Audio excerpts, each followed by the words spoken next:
Assalamualaikum warahmatullahi wabarakatuh. Halo, apa kabar sobat semuanya? Semoga selalu dalam keadaan sehat ya. Jumpa lagi di channel Ayo Berkebun, channel yang membahas seputar dunia perkebunan. Video kali ini kami akan coba membahas tentang salah satu pupuk. Ini adalah Vitaron SL. Nah, mungkin dari sobat ada yang sedang mencari review tentang Vitaron SL ini, atau sobat ada yang membeli Vitaron SL ini dengan kemasan yang repacking, jadi nggak ada keterangan cara penggunaan dan juga dosisnya. Nah, sekarang kita akan coba bahas seperti apa sih Vitaron SL ini, bagaimana cara penggunaannya, dosisnya, kandungannya itu apa saja, fungsinya untuk tanaman itu apa saja, dan juga harganya itu berapa. Langsung saja kita coba bahas sobat ya.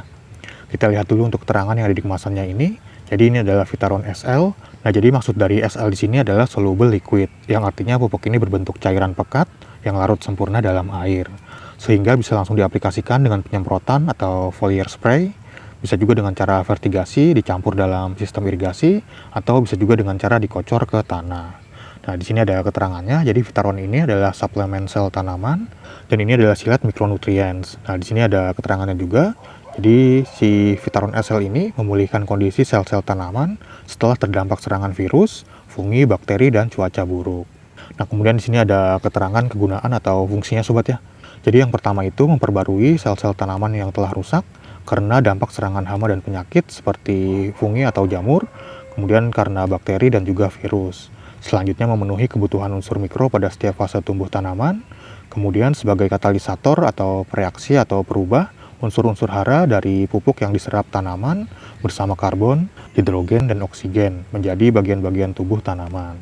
Selanjutnya mengoptimalkan pembentukan hormon-hormon tubuh alami dalam tubuh tanaman. Kemudian mencegah dan mengatasi gejala klorosis pada daun. Selanjutnya meningkatkan pengolahan unsur-unsur hara menjadi senyawa organik dan bagian-bagian tubuh tanaman. Kemudian menjaga kadar klorofil atau zat hijau daun, sehingga tanaman tetap dapat melangsungkan fotosintesis secara optimal. Nah, untuk aplikasinya itu bisa dengan cara disemprot pada daun dengan dosis 1-2 ml per liter air, mulai dari umur 15 hari setelah tanam. Untuk intervalnya itu setiap 7 hari sekali. Dan ini dari PT Mitra Merdeka Tani sobat ya. Nah, di sini kita lihat dulu untuk komposisinya sobat ya. Yang pertama itu ada magnesium oksida sebanyak 3%, kemudian ada sulfurnya 0,20%, ada Cu atau tembaganya 2,48%, kemudian ada Fe atau besi 0,79%, ada mangannya 0,54%, ada zinknya 1,27%, ada boronnya 800 ppm, kemudian molybdenumnya 120 ppm, kemudian buffer pH-nya ini 1%, ada juga adjusternya sebanyak 1,7%. Nah, sekarang kita bahas dulu sobat ya untuk fungsi dari masing-masing kandungannya ini. Yang pertama itu ada magnesium. Jadi magnesium itu adalah unsur utama dalam klorofil. Jadi penting untuk fotosintesis. Nah, kekurangan dari magnesium ini biasanya ditandai dengan daun menguning di antara tulang daun ya sobat, atau klorosis interveinal. Kemudian sulfur di sini berperan dalam pembentukan protein, vitamin, serta membantu penyerapan nitrogen. Nah, tanaman yang kekurangan sulfur ini pertumbuhannya bisa kerdil sobat ya, dan juga pucuknya itu pucat. Kemudian di sini ada Cu atau tembaga sobat. Nah, tembaga ini diperlukan dalam enzim respirasi atau lignifikasi, yaitu untuk pengerasan jaringan, dan kekurangan dari tembaga ini bisa membuat daun muda layu dan pucat. Nah, kemudian EDTA di sini membuat si tembaga ini lebih mudah diserap ya sobat ya oleh tanaman. Kemudian di sini ada besi. Jadi besi ini penting untuk pembentukan klorofil dan enzim. Nah, kekurangan dari besi ini bisa menyebabkan klorosis, yaitu daun muda menguning tapi urat daun tetap hijau. Nah, dengan EDTA di sini, jadi si besi ini tidak mudah mengendap di tanah sobat ya. Kemudian di sini ada mangan. Jadi mangan ini membantu proses fotosintesis, aktivasi enzim, dan juga metabolisme nitrogen. Nah, kekurangan dari mangan ini bisa menyebabkan bercak kuning atau coklat pada daun. Nah, selanjutnya di sini ada zinc atau seng. Jadi zinc ini adalah unsur mikro, penting untuk pembentukan enzim, sintesis protein, dan pertumbuhan pucuk.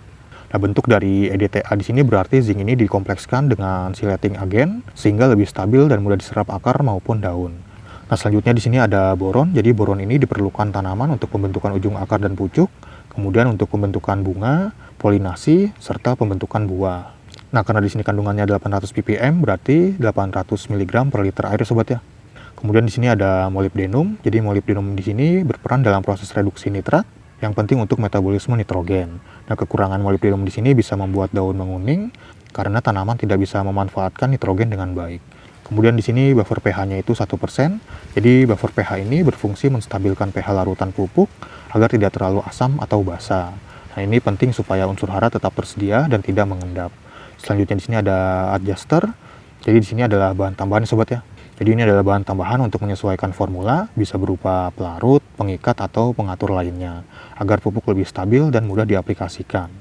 Nah, kemudian di sini ada keterangannya, jadi kekurangan unsur mikro pada tanaman mengakibatkan terganggunya metabolisme, yaitu pengubahan unsur-unsur hara dari pupuk serta unsur karbon, hidrogen, dan oksigen menjadi senyawa-senyawa organik dalam tubuh tanaman dan organ-organ tanaman lainnya.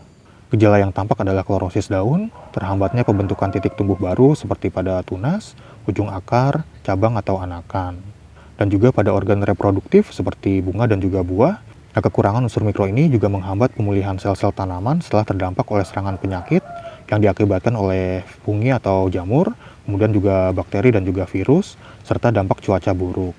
Aplikasi Vitaron SL yang mengandung silet micronutrients dan bekerja aktif pada level sel tanaman secara efektif berperan sebagai katalisator, yaitu suatu komponen penting yang mendorong berlangsungnya metabolisme untuk pembentukan senyawa-senyawa organik kompleks yang ada dalam tubuh tanaman. Dilanjutkan hingga terbentuknya sel-sel baru yang merupakan bagian dari organ-organ tubuh tanaman. Proses pemulihan kondisi tanaman setelah terdampak oleh serangan penyakit dan cuaca buruk lingkungan pun akan berlangsung secara optimal. Nah, kemudian untuk harga dari Vitaron SL ini yang kemasan 1 liter ya sobat ya. Saya ini belinya di toko online, harganya itu sekitar 90-100 ribuan lah. Jadi kalau harga itu tergantung sobat juga membelinya di mana. Nah, kalau sobat ingin membelinya, mungkin bisa langsung cek keranjang yang ada di pojok kiri bawah video ini sobat ya nih. Sobat langsung klik aja di situ, nanti akan langsung diarahkan ke aplikasi Shopee. Jadi harga itu biasanya tergantung akun sobat juga, karena biasanya ada potongan harga atau diskonnya. Jadi sobat cek aja di situ. Nah, sekarang kita coba buka ya sobat ya, seperti apa sih Vitaron SL ini.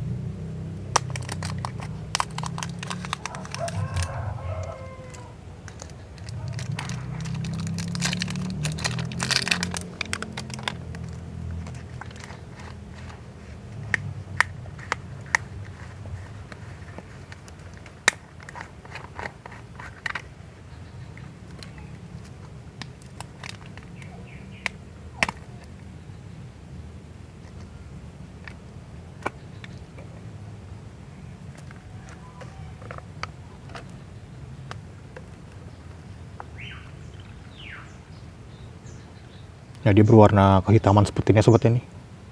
Tuh. Dan ini baunya lumayan agak menyengat sobat ya, tapi tidak terlalu menyengat sekali.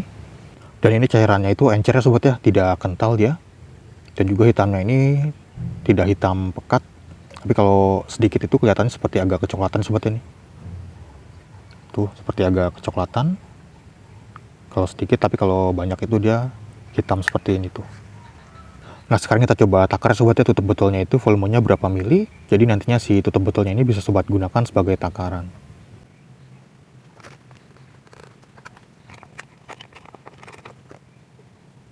Nah, ini ya sobat ya, jadi volumenya itu satu tutup botol sekitar 39 mili sampai ke 40 mili. Jadi dosisnya itu tadi kalau sobat menggunakan 1 mili per liter air, satu tutup botol itu bisa sobat gunakan untuk sekitar 40 liter air. Jadi kalau sobat menggunakan 2 mili per liter air, satu tutup botol itu bisa sobat gunakan untuk 20 liter air. Nah, sekarang kita coba praktekkan sobat ya bagaimana cara penggunaan Vitaron SL ini.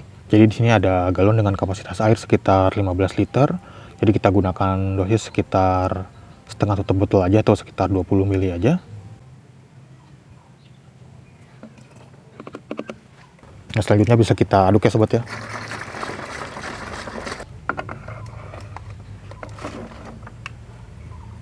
Nah, selanjutnya bisa kita semprotkan ya sobat ya. Semprotkan aja ke seluruh bagian tanaman, terutama ke bagian daunnya seperti ini. Anggap aja ini tanamannya sobat ya, seperti ini nih. Dan untuk waktu aplikasinya itu bisa sobat lakukan pada saat pagi hari ataupun sore hari. Untuk pagi hari itu sekitar jam 6 sampai jam 9-an lah kurang lebih. Kemudian untuk sore hari itu sekitar jam 4 sampai jam 6 sore kurang lebih. Untuk intervalnya itu tadi 1 minggu sekali ya sobat ya.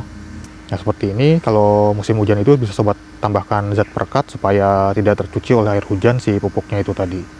Nah, kadang juga suka ada yang nanya tentang ini sobat ya. Ini adalah sprayer elektrik atau stick sprayer elektrik, yaitu tanpa tabung. Dia bisa menggunakan galon seperti ini bisa, atau menggunakan ember juga bisa. Dan ini ada selangnya. Selangnya itu ada yang panjangnya 3 meter, ada juga yang 5 meter. Dan dia ini menggunakan baterai sobat ya. Ini bisa dicas di sini nih. Ada casannya, ini ada port USB Type-C. Jadi dia tinggal pencet aja di sini. Dia akan nyala seperti ini. Nih langsung menyamburnya sobatnya seperti ini. Jadi kalau sobat mau membelinya mungkin bisa langsung cek keranjang yang ada di pojok kiri bawah video ini. Ini harganya cukup terjangkau ya sobat ya, cuma 100 ribuan aja. Sobat sudah bisa mendapatkan spare elektrik seperti ini. Sobat klik aja di sini. Sobat cari stick spare elektrik. Nanti ada pilihannya sobat ya, ada yang menggunakan handle seperti ini, ada juga yang tanpa handle. Nah kalau rekomendasi dari saya itu lebih bagus yang menggunakan handle seperti ini, karena semprotannya itu lebih kencang. Dan disitu juga ada pilihannya sobat ya, ada yang menggunakan selang 3 meter, ada juga yang 5 meter. Nah untuk perbedaan dari stick spare elektrik yang menggunakan handle dan yang tanpa handle sudah pernah kita bahas juga di video yang lalu. Nanti kalau sobat mau menontonnya mungkin akan kami lampirkan tautannya di akhir video ini. Jadi bisa sobat lakukan perbandingannya sobat ya. Tapi kalau rekomendasi dari saya lebih bagus yang ada handle-nya seperti ini. Nah, ini lumayan cocok ya sobat ya untuk nyemprot pupuk ataupun pestisida. Tapi untuk skala kecil aja sobat ya nih. Kalau untuk skala besar sobat jangan menggunakan spare elektrik yang seperti ini. Mungkin sobat bisa menggunakan spare elektrik yang harga-harga sekitar 400 sampai 500 ribuan lah. Kalau ini itu cocoknya untuk skala kecil aja atau skala rumahan. Ini semprotannya seperti ini sobat ya nih. Tuh. Ini udah lumayan cocok lah untuk nyemprot pestisida ataupun pupuk untuk skala rumahan atau skala kecil. Nah itu dia sobat sedikit penjelasan tentang Vitaron SL ini. Jadi jika di antara sobat ada yang sedang mencari suplemen sel tanaman atau nutrisi untuk tanaman, terutama untuk tanaman sobat yang baru saja terkena atau terserang penyakit yang diakibatkan karena jamur, bakteri ataupun cuaca buruk, mungkin bisa menggunakan Vitaron SL ini sobat ya untuk pemulihannya. Nah mungkin sobat bisa membelinya di toko-toko pertanian terdekat, mungkin sudah ada yang menjualnya, atau sobat bisa membelinya di toko online seperti Tokopedia, Shopee, Lazada, atau yang lainnya. Atau sobat bisa langsung cek keranjang yang ada di pojok kiri bawah video ini, atau di deskripsi video ini juga ada lampiran produknya sobat ya. Sobat cek aja di situ harganya berapa. Nah mungkin sekian dulu sobat ya untuk video kali ini tentang Vitaron SL ini. Terima kasih sudah menonton, sampai jumpa di video-video yang lainnya. Wassalamualaikum warahmatullahi wabarakatuh.